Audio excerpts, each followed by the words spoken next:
Hello dear student, स्वागत है आप सभी का मेरे अपने YouTube channel true learning classes में। इससे पहले की क्लास में हमने क्या पढ़ा था? हमने देखा था दोहरा निषेचन। दोहरा निषेचन आवृत बीजी पढ़ रहे हैं अपन, जिसमें अपन ने देखा था कि आवृत बीजी पादप जो होते हैं उनमें फर्टिलाइजेशन होता है, तो उनमें एक ऐसा निषेचन होता है दोहरा निषेचन, है ना। तो अब अपन निषेचन के बाद की घटना पढ़ेंगे, जिसको कह देंगे अपन निषेचन पश्च घटना। ठीक, पहले अपन ने जो कल पढ़ा था वो ये था कि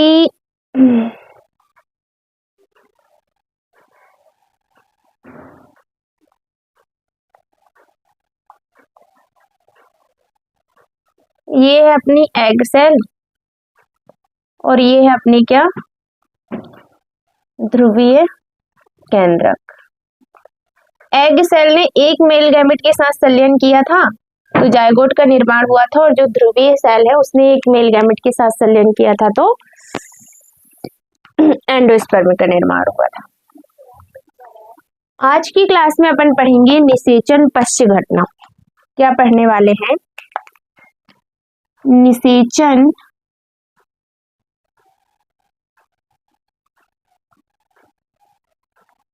पश्च घटना मतलब निषेचन के बाद क्या होता है वो पढ़ेंगे। कल निषेचन पढ़े थे तो निषेचन के बाद क्या होता है ये पढ़ेंगे।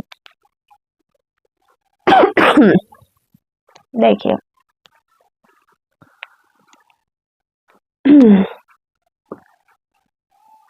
निषेचन कैसे हुआ था? तो एक था एग ने किया था मेल गैमेट के साथ निषेचन या संलयन, जिसको युग्मक संलयन किया थे तो भ्रूण का निर्माण हुआ, है ना। और जो अपनी ध्रुवीय न्यूक्लियाई थे दो, उनने एक मेल गैमेट के साथ फ्यूजन किया तो 3 कोशिकाएं आपस में मिली तो क्या हो गया था? त्रिसंलयन। त्रिसंलयन से हमने बोले थे कि भ्रूण पोष का निर्माण होना है ना। देखिए, ये है एम्ब्रियो सैक। क्या है ये? Embryo sac. अब इस एम्ब्रियो सैक में यहाँ जो एग सेल थी, अब वो उसने मेल गैमेट के साथ निषेचन कर लिया तो क्या बन गई? अब ये बन गई है जायगोट। जो जायगोट आगे चलकर क्या बनाने वाला है? भ्रूण, है ना। और यहाँ पर ध्रुवीय केंद्रक थे, जो ध्रुवीय केंद्रक अब ट्रिप्लॉइड केंद्रक में चेंज हो गए हैं। 3n सेल काय में चेंज हो गए हैं? 3n cell. इसको कह देंगे मुक्त केंद्रकीय या मुक्त इसे कह देंगे अपन ने, क्या बोले थे इसको? प्राथमिक भ्रूणपोष केंद्रक। क्या बोले थे अपन ने इसको? प्राथमिक भ्रूण पोष केंद्रक, प्राइमरी एंडोस्पर्म न्यूक्लियाई, ये कह दोगे। मेल गैमेट और एग सेल के मिलने से जायगोट बना, और मेल गैमेट और 2 ध्रुवीय केंद्रक के मिलने से प्राइमरी एंडोस्पर्म न्यूक्लियस बना, है ना।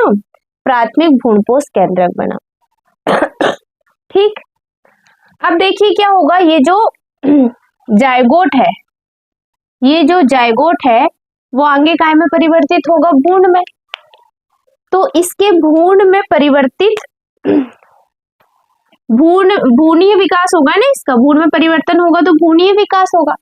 तो भ्रूणीय विकास से पहले काय का निर्माण हो जाता है? इससे प्राथमिक भ्रूणपोष केंद्रक से भ्रूण पोष का निर्माण हो जाता है, मतलब कि एंडोस्पर्म का निर्माण हो जाता है। ये है अपना जायगोट ही, हरे से बनाए थे। ये है अपना क्या? जायगोट। यहाँ पर है अपना प्राथमिक भ्रूणपोष केंद्रक। अब ये प्राथमिक भ्रूणपोष केंद्रक बार बार कैरियोकाइनेसिस करेगा, ट्रिप्लॉइड है ये त्रिगुणित, जिससे कि बहुत सारे केंद्रक का निर्माण हो जाएगा। काय का निर्माण हो गया, बहुत सारे केंद्रक बन गए। इनको कह देते हैं मुक्त केंद्रकीय भ्रूणपोष। क्या कह देते हो इसको? मुक्त केंद्रकीय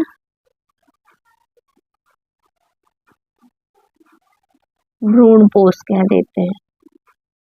फ्री न्यूक्लियर एंडोस्पर्म इसको कह देते हैं। फ्री न्यूक्लियर क्या? एंडोस्पर्म या मुक्त केंद्रकीय भ्रूणपोष कह देते हैं। अब देखिए, जब ये मुक्त केंद्रकीय भ्रूणपोष बन जाएंगे, मतलब कि फ्री न्यूक्लियर बन जाएंगे, तो इनमें आगे चल के सेल का निर्माण होने लगेगा। काय का निर्माण होने लगेगा? इनमें आगे चल के सेल का निर्माण होगा। इस तरीके से इनमें मेम्ब्रेन बन जाएगी और फिर ये बना लेंगे क्या? सेल। क्या बना लेंगे ये? सेल। जब ये इस तरीके से सेल बन जाएगी तो इसी को कह देते हैं अपन भ्रूणपोष, या क्या कह दोगे? भ्रूणपोष कोशिका, है ना। इसी को अपन फिर क्या कह देते हैं? पूरा भ्रूणपोष। एंडोस्पर्म कह देते हो। एंडोस्पर्म का निर्माण हो जाएगा। ये जो एंडोस्पर्म है वो विकासशील भ्रूण को क्या देता है? पोषण। एंडोस्पर्म का क्या काम है? विकासशील भ्रूण को पोषण देना, ये काम होता है इसका। एंडोस्पर्म का काम क्या होता है? विकासशील भ्रूण को पोषण देना। देखिए क्या बोले हमने? निषेचन पश्च घटना बोल रहे हैं, मतलब कि निषेचन की बाद की घटनाएं क्या होती हैं। स्वाभाविक सी बात है, निषेचन के बाद क्या होता है? तो निषेचन के बाद भ्रूण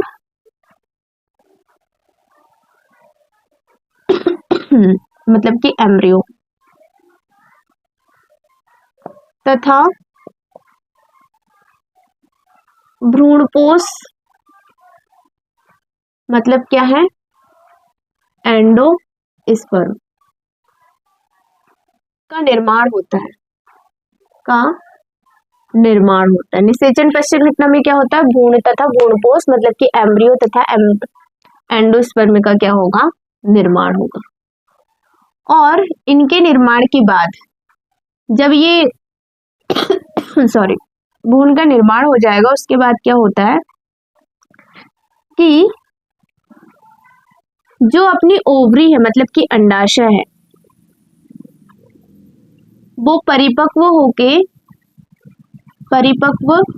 होकर काय में चेंज हो जाएगा? फल में। और जो बीजांड है वो काय में चेंज हो जाएगा? परिपक्व होके बीज में।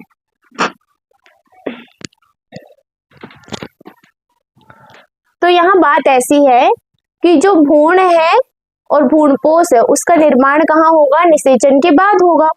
और जो अंडाशय है वो फल में परिवर्तित हो जाएगा, मतलब परिपक्व होकर क्या बना लेगा? फल। और जो बीजांड है वो परिपक्व होकर क्या बन जाता है? बीज। मुक्त केंद्रकीय भ्रूणपोष में क्या नहीं होती है? जो मेम्ब्रेन है वो नहीं होती। जैसे कि एग्जाम्पल देखिए, इसका सबसे अच्छा एग्जाम्पल होता है नारियल।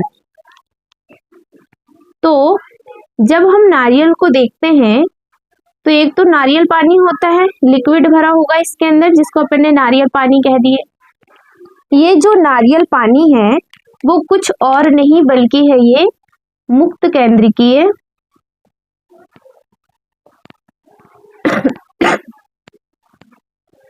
भ्रूणपोष। फ्री न्यूक्लियर एंडोस्पर्म है ये। फ्री न्यूक्लियर क्या है? ये एंडोस्पर्म है। और नारियल की गिरी जो होती है, नारियल की गिरी, ये जो व्हाइट वाला भाग रहता है नारियल का, वो ये जो नारियल की गिरी है, ये क्या है, ये है इसका भ्रूणपोष, मतलब कोशिकीय भाग है भ्रूणपोष का, है ना।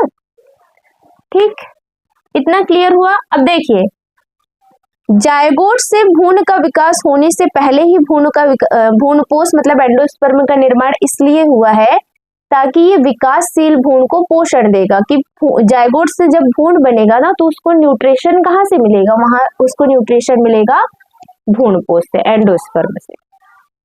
जो एंडोस्पर्म है वो किसके लिए होता है, भ्रूण को पोषण देने के लिए होता है। ठीक,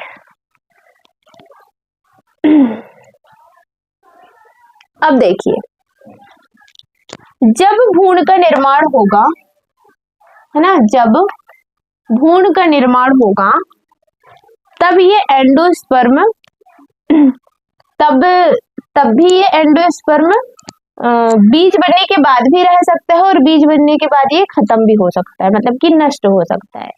यदि बीज बन गया है उसके बाद भी भ्रूणपोष है, मतलब एंडोस्पर्म है, तो उसको कह देते हैं अपन एल्ब्यूमिनस सीड। उस सीड को क्या कह देते हैं, एल्ब्यूमिनस सीड। और जिसमें कि एंडोस्पर्म नहीं रहेगा उसको नॉन एल्ब्यूमिनस सीड कह देते हैं। हमने क्या बोले कि बीज बन गया, तो जिस बीज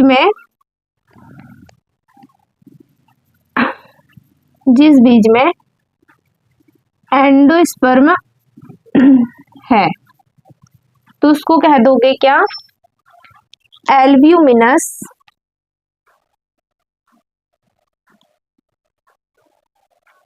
सीड। और जिसमें एंडोस्पर्म नहीं है तो उसको कह देते हैं non albuminous seed. Albuminous seed के एग्जाम्पल है नारियल, अभी तो याद कर लो क्या, एक है नारियल और दूसरा है अरहर।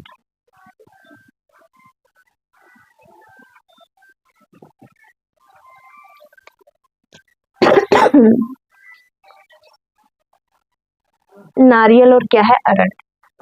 और नॉन एल्ब्यूमिनस में आ जाते हैं मटर, मूंगफली। मटर, मूंगफली, ठीक। और अपन बीच में भी पढ़ लेंगे, है ना, मटर, मूंगफली, सैम, ये आ जाते हैं नॉन एल्ब्यूमिनस में। जब अपन सीड पढ़ेंगे तब भी पढ़ लेंगे, ठीक। अब देखिए, भ्रूणपोष का निर्माण हो गया, भ्रूणपोष बन गया, तो हम इसको एनसीईआरटी से रीड कर देते हैं कि इसको भ्रूणपोष मतलब एंडोस्पर्म को क्या है, भ्रूणपोष का विकास भ्रूण विकास के रूप में बढ़ता है। अच्छा, यहीं से करते हैं ना, निषेचन पश्चात संरचनाएं एवं घटनाएं। ऊपर वर्णित किए गए दोहरे निषेचन के अनुपालन या अनुहरण से भ्रूणपोष एवं भ्रूण के विकास की अगली घटनाक्रम में बीजांड के परिपक्व होकर बीज में बदलने तथा अंडाशय को फल के रूप में विकसित होने की सभी घटनाओं को सामूहिक रूप से क्या कह देते हैं, निषेचन पश्चात घटना। मतलब भ्रूण का निर्माण, भ्रूणपोष का निर्माण, बीजांड से बीज बनना, अंडाशय से फल बनना, तो ये सारे सामूहिक रूप से इनके निर्माण की प्रक्रिया ही क्या है, निषेचन पश्चात घटना में शामिल है। पहला है अब ये भ्रूणपोष मतलब एंडोस्पर्म। भ्रूणपोष का विकास भ्रूणीय विकास के रूप में बढ़ता है। क्यों, प्राथमिक भ्रूणपोष कोशिका जो है, प्राथमिक भ्रूणपोष कोशिका क्या कह दे, हाँ, बार बार क्या करेगी, ये विभाजन होती है, कोशिका की बात हो रही है अभी, है ना, केंद्रक की नहीं। तथा एक त्रिगुणित भ्रूणपोष ऊतक की रचना करती है। उन ऊतकों की कोशिकाएं संरक्षित खाद्य सामग्री से पूरित होती है, इसमें बहुत सारी खाद्य सामग्री होगी और विकासशील भ्रूण को पोषकता के लिए उपयोग किए जाते हैं, पोषण के लिए उपयोग की जाएगी। सर्वाधिक सामान्य प्रकार के प्राथमिक भ्रूणपोष केंद्रक नामक भ्रूणपोष उत्तरोत्तर केंद्रकीय विकास, उत्तरोत्तर केंद्रकीय न्यूक्लियर विभाजन से गुजरकर क्या बनाते हैं, मुक्त न्यूक्लियाई के रूप में पैदा होते हैं। भ्रूणपोष के विकास की एक इस अवस्था को फ्री न्यूक्लियर एंडोस्पर्म कहते हैं, यही है फ्री न्यूक्लियर एंडोस्पर्म कह देंगे। भ्रूणपोष की विकास की इस अवस्था को फ्री न्यूक्लियर एंडोस्पर्म अर्थात मुक्त केंद्रीय भ्रूणपोष कहते हैं। इसके सापेक्ष ही कोशिका भित्ति रचना लेती है, मतलब कि अब कोशिका भित्ति का निर्माण होगा और भ्रूणपोष कोशिकीय बन जाता है, मतलब कि सेल बन जाएगा, है ना। कोशिकीकरण से पहले मुक्त न्यूक्लियाइयों की संख्या में व्यापक भिन्नता होती है। एक कच्चे नारियल की बात हो रही है, का पानी जिससे आप परिचित हैं, और कुछ नहीं भी, मतलब कुछ परिचित हो भी सकते हैं, कुछ नहीं भी हो सकते, बल्कि यह मुक्त केंद्रीय भ्रूणपोष जो हजारों न्यूक्लियाई से बना है। क्या होता है नारियल का पानी? मुक्त केंद्रीय भ्रूणपोष होता है जो हजारों न्यूक्लियाई या केंद्रक से बना होता है, और इसके आसपास का सफेद गूदा या गिरी कोशिकीय भ्रूणपोष कहलाता है। ठीक, आगे क्या है? बीज के परिपक्व होने से पहले भ्रूणपोष पूरी तरह विकासशील भ्रूण जैसे मटर, मूंगफली, सेम आदि द्वारा उपभोग कर लिया जाता है। उपभोग कर लिया जाएगा तो नहीं बचेगा, तो एंडोस्पर्म में नहीं, क्या कह दोगे? Non albuminous. या फिर परिपक्व बीज में विद्यमान रहता है विद्यमान, तो अरंडी और नारियल। समझ गए? इसी बीज अंकुरण के समय, अच्छा अरंडी या नारियल में ये कब उपयोग करेगा भ्रूणपोष का? तो बीज अंकुरण के समय उपयोग करेगा। अब अपन बात कर लेते हैं डेवलपमेंट ऑफ, ये हो गया। अब अपन बात करते हैं कि जो भ्रूण है उसका विकास कैसे होता है। एंडोस्पर्म बन गया, तो अब किस काय का? जायगोट से किसका निर्माण होगा? भ्रूण का।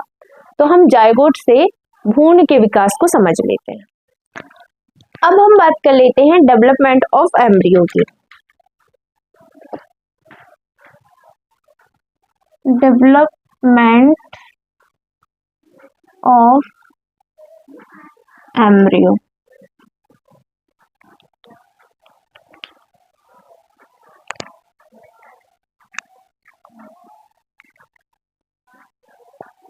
भ्रूण का विकास, या क्या लिख लोगे? भ्रूण का विकास लिख लेना, है ना, हम समझा ही देते, इधर लिख देते हैं भ्रूण का विकास।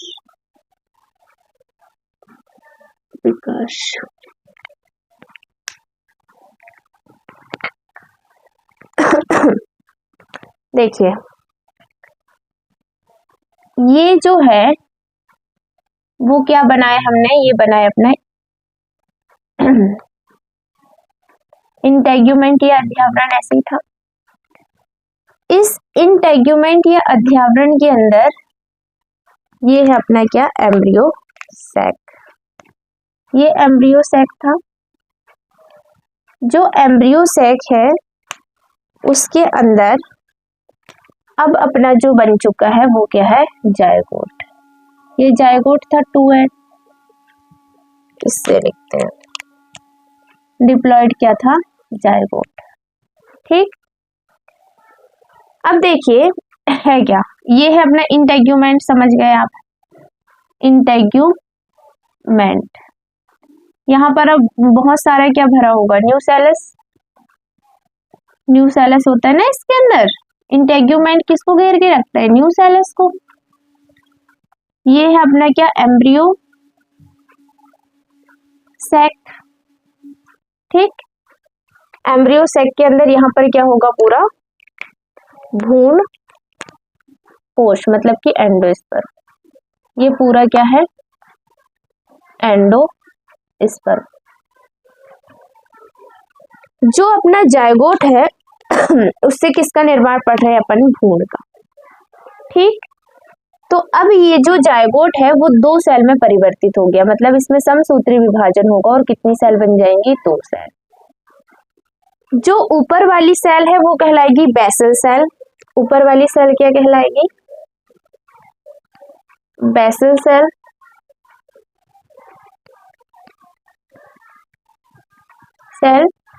और जो नीचे वाली सेल है वो कहलाएगी क्या? Terminal cell. ये वाली सेल क्या कहलाएगी? Terminal cell. तो इसी बेसल सेल, टर्मिनल सेल को हम अलग से लेके समझ लें। हमने बोला कि जायगोट जो है वो विभाजन करेगा, तो 2 सेल बन गई एक सेल। जो ऊपर वाली है उसको कह दिए हमने बेसल सेल, नीचे वाली है इसको हमने कह दिए क्या, टर्मिनल सेल। ऐसे ही है। अब देखिए, जो टर्मिनल सेल है वो नीचे वाली, जो ऊपर वाली है वो बेसल सेल। आगे क्या होगा कि जो बेसल सेल है वो इस तरीके से लंबाई में विभाजन करेगी। इधर ही दिखा देते हैं। इस तरीके से वो लंबाई में विभाजन करेगी, मतलब लंबी लंबी सेल बनेगी।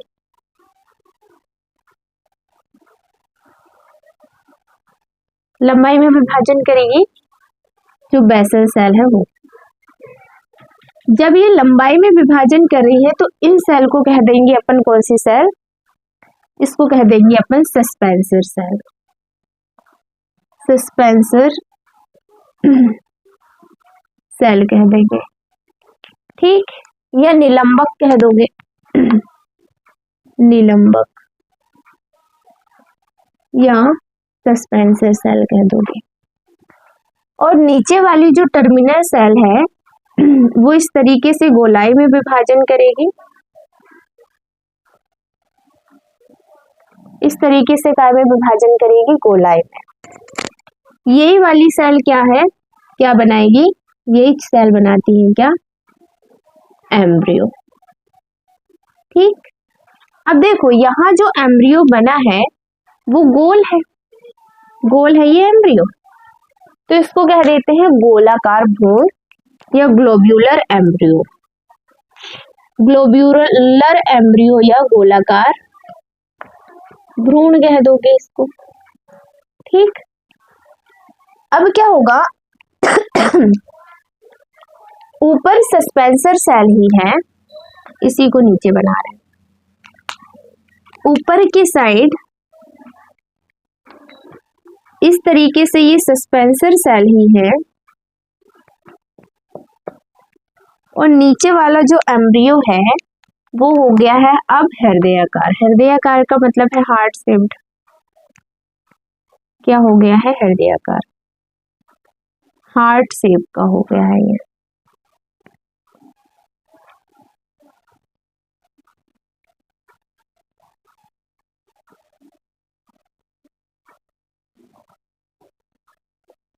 इसको कह दोगे हृदयाकार भ्रूण, क्या कह दोगे, हृदयाकार भ्रूण।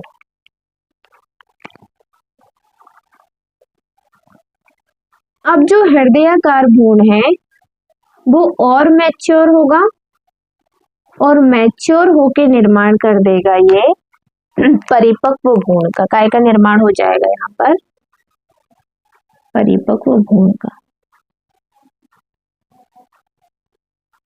इस तरीके से।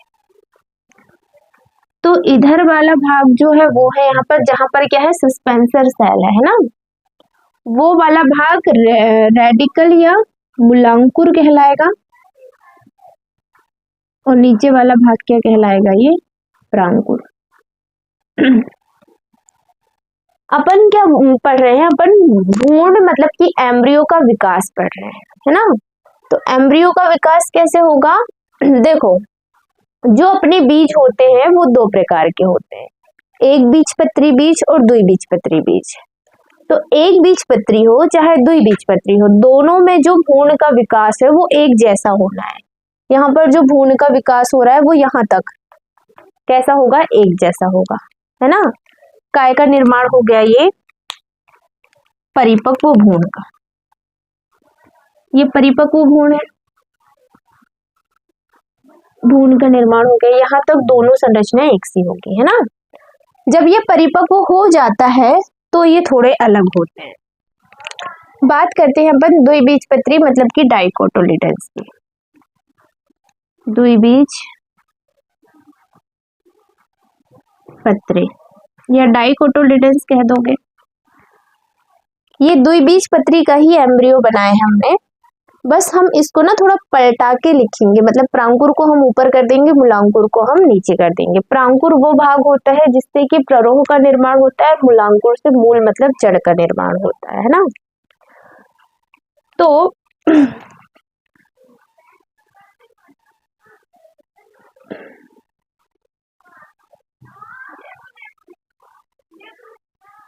ये हो गया। ये जो बीच वाला भाग है इसको कह देंगे अपन एम्ब्रियोनल एक्सिस। ये जो हमने बनाया ना, बीच में एक एक्सिस बना लिए, इसको क्या कह दोगे, एम्ब्रियोनल एक्सिस कह दोगे। ठीक, ये जो है दो संरचनाएं, ये क्या है, कोटोलिडन्स है। जैसे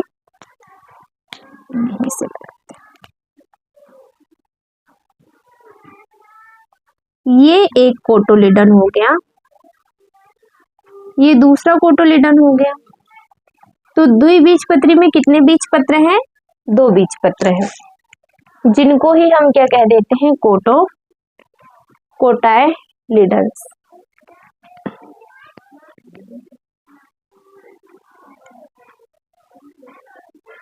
या बीजपत्र कह देते हैं।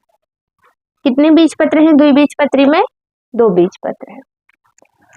ये हो गई एम्ब्रियोनल एक्सिस। ऊपर साइड हमने बनाए हैं इस बार किसको, प्रांकुर को, प्रांकुर जिसको ही अपन कह देते हैं प्लूम्यूल, प्लूम्यूल। ठीक, और नीचे वाले भाग को कह देते हैं मूलांकुर। ये क्या है इसका, मूलांकुर। मूलांकुर से किसका निर्माण होता है, मूल का या रेडिकल। ठीक, ये पूरा भाग है एम्ब्रियोनल एक्सिस। एम्ब्रियोनल एक्सिस को हमने 20 से 2 भागों में बांट दिए। तो जो यहां से मतलब बीच वाले भाग से प्रांकुर की तरफ प्रोटीन का एक पूरा हिस्सा है, ये काय का हिस्सा है, ये पूरा प्रोटीन से बना हुआ हिस्सा है। तो इस वाले हिस्से को, इसे कह देते हैं अपन क्या, एपिकोटाइल। क्या कह दोगे,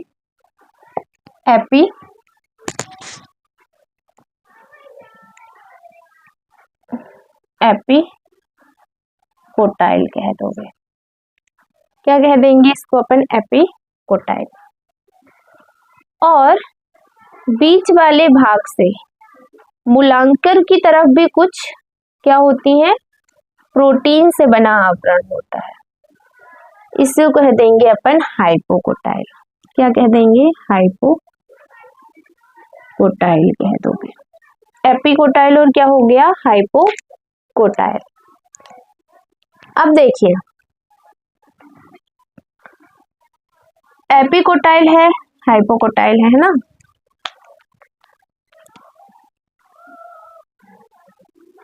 हाइपोकोटाइल है। जो मूलांकुर या रेडिकल होता है उसके आसपास एक कैप पाई जाती है जो इसको आघातों से बचाएगी, इसको कह देते हैं मूल गोप या रूट कैप कह देते हैं,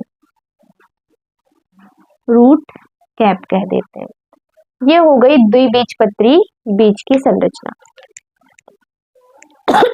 क्या बोले इसमें हमने, द्विबीजपत्री है तो 2 बीजपत्र होंगे, मतलब डाइकोटोलिडन्स, 2 बीजपत्र है ना।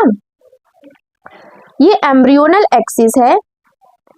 हमने इसी डायग्राम को ऐसा करके बनाए हैं, तो ऊपर हमने प्रांकुर लिख दिए प्लूम्यूल, जिससे प्ररोह निकलेगा। नीचे वाला भाग है मूलांकुर या रेडिकल, जिससे कि क्या निकलेगी, रूट निकलेगी। रूट नीचे जाएगी जमीन में तो उसको किसी प्रकार का नुकसान ना हो, इसलिए मूलगोप या रूट कैप पाई जाती है। एम्ब्रियोनल एक्सिस को हम 2 भागों में बांटे, तो जो एम्ब्रियोनल एक्सिस से प्लूम्यूल की तरफ भाग जाता है वहां पर प्रोटीन उपस्थित होगा, जिसको एपिकोटाइल कह दिए। और वहीं बीच से नीचे की तरफ आए जहां पर कि क्या, मूलांकुर तक वाले हिस्से तक आए तो वहां भी प्रोटीन होता है, जिसको कह देते हैं अपन हाइपोकोटाइल। ये संरचना हो गई किसकी, द्विबीजपत्री की। द्विबीजपत्री के नॉर्मल से एग्जाम्पल जैसे कि जिनसे भी अपन को दालें मिलती हैं, है ना, जैसे मटर, मटर का सीजन चल रहा है, मटर के बीज में को तुम जब निकालते हो तो उससे दो दाल निकल जाती हैं, दो भाग हो जाते हैं उसके, तो दोनों वो उसके क्या है, वो उसके हैं क्या, कोटोलेडन्स या बीजपत्र।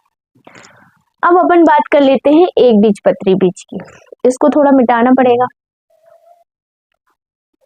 देखिए यहां से लेके यहां तक एक बीजपत्री और द्विबीजपत्री में दोनों में विभाजन मतलब विकास एक समान, बस जो मैच्योर भ्रूण का निर्माण होना है, परिपक्व भ्रूण का, मैच्योर एम्ब्रियो का, वो द्विबीजपत्री का ये है और एक बीजपत्री का भी हम बनाएंगे। ठीक,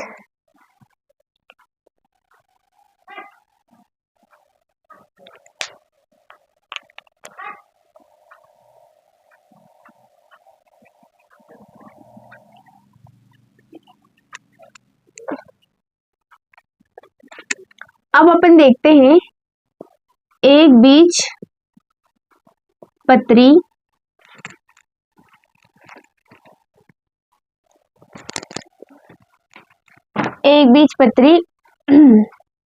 बीज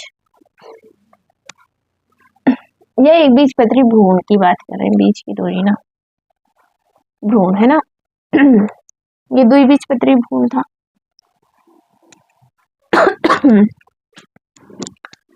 एक बीजपत्री में स्वाभाविक सी बात है कि एक बीजपत्र का मतलब कितने कोटोलेडन्स होंगे, सिर्फ एक कोटोलेडन होगा, है ना। तो ये एक बीजपत्री बीज है।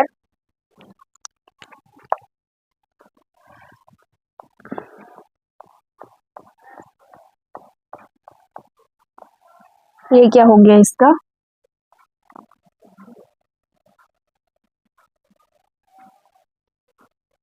बीजपत्र। ठीक, जो नाम हमने यहाँ लिखे हैं वही से हम वहां भी आएंगे। ये कोटोलेडन है, ये प्राउंकुर भाग है ना, तो इसका भी ये वाला हमने क्या लिख दिया, ये हो गई एम्ब्रियोनल एक्सिस। क्या है ये, एम्ब्रियोनल एक्सिस। ये वाला भाग हो गया प्राउंकुर मतलब प्लूम्यूल, और ये वाला भाग हो गया मूलांकुर मतलब रेडिकल। ठीक, जो मूलांकुर है या रेडिकल है उसके आसपास क्या होती है, रूट कैप होती है, मतलब कि मूल गोप होती है, रूट कैप हो गई।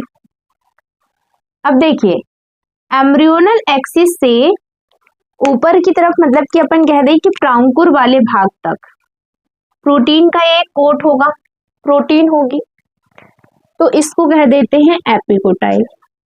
क्या कह देते हैं, एपिकोटाइल। और एम्ब्रियोनल एक्सिस में बीच से कहाँ आए अपन, प्राउंकुर वाले भाग तक, तो भी वहां पर एक क्या होगी, प्रोटीन, बेलनाकार प्रोटीन, इसको कह देते हो हाइपोकोटाइल।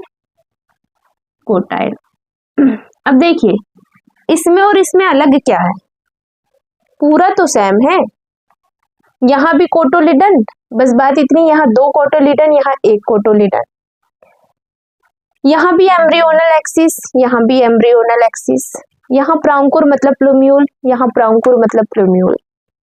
ये है रेडिकल या कह दोगे मूलांकुर, ये भी है रेडिकल या क्या कह दोगे मूलांकुर। अब एम्ब्रियोनल एक्सिस में बीज से जो कि प्राउंकुर तरफ जा रही है उसको एपिकोटाइल कहे, बीजपत्रोपरिक कह देते हैं ना, और एक को कहते हैं बीजपत्राधार हाइपोकोटाइल को, और एम्ब्रियोनल एक्सिस से जो नीचे आ रही है वो है हाइपोकोटाइल, प्रोटीन का हिस्सा है ये। इसमें भी सेम वही है, एम्ब्रियोनल एक्सिस में प्राउंकुर वाले भाग तक एपिकोटाइल और मूलांकुर वाले भाग तक हाइपोकोटाइल। फर्क अभी तक अपन ने इतना देखा कि इसमें दो कोटोलेडन है अलग से, एक एक्स्ट्रा कोटोलेडन, और इसमें एक ही कोटोलेडन है। अब जो एक्स्ट्रा कवरिंग इसमें पाई जाती है वो क्या है, इसमें प्राउंकुर के आसपास एक आवरण उपस्थित होता है। प्राउंकुर के आसपास क्या होता है, यहाँ पर एक आवरण उपस्थित होता है जिसे कह देते हैं प्रांकुर चोल। क्या कह दोगे इसे? इसे कह देते हैं प्रांकुर चोल। और मूलांकुर के आसपास भी इसमें क्या होती है? ये हो गई रूट कैप। इसमें भी कवरिंग होती है जिसको कह दोगे मूलांकुर चोल। ठीक, देखो मूलांकुर चोल को कह दोगे कोलियोराइजा। क्या कह दोगे? कोलियोराइजा। और प्रांकुर चोल को कह देते हैं कोलियोप्टाइल।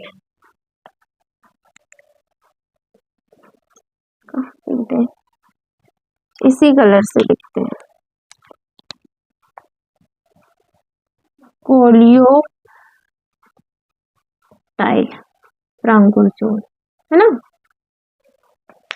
तो यहाँ पर कोलियोप्राइजा और कोलियोप्टाइल नहीं है दो बीजपत्री में, जबकि एक बीजपत्री में कोलियोप्टाइल और कोलियोप्राइजा है। कोलियोप्राइजा रेडिकल से राइजा याद कर लेना, और प्लूम्यूल से कोलियोपी आ रहा है ना, टाइल याद कर लेना। तो ये क्या है? एक बीजपत्री भ्रूण की संरचना है और ये है द्विबीजपत्री भ्रूण की संरचना। यहाँ आके अपना डेवलपमेंट ऑफ एम्ब्रियो मतलब कि भ्रूण का विकास क्या हो जाता है? कंप्लीट हो जाता है। ठीक, अब आप क्या करेंगे कि एनसीईआरटी की बुक से ये भ्रूण या एम्ब्रियो को रीड कर देंगे। रीड कर लेना इसको, 100% इससे समझ में आ ही जाएगा। वैसे तो ऐसे भी आ गया होगा, लेकिन एक बार एनसीईआरटी रीड करना जरूरी है। ठीक, आज के लिए इतना ही। मिलते हैं फिर नेक्स्ट क्लास में, जहां अपन पढ़ेंगे सीड। क्या पढ़ने वाले हैं अब? सीड पढ़ेंगे, असंग जनन और बहुभ्रूणता को पढ़ेंगे। अनिषेक जनन भी रह गया, बोरावस्था आवरण भी रह गया।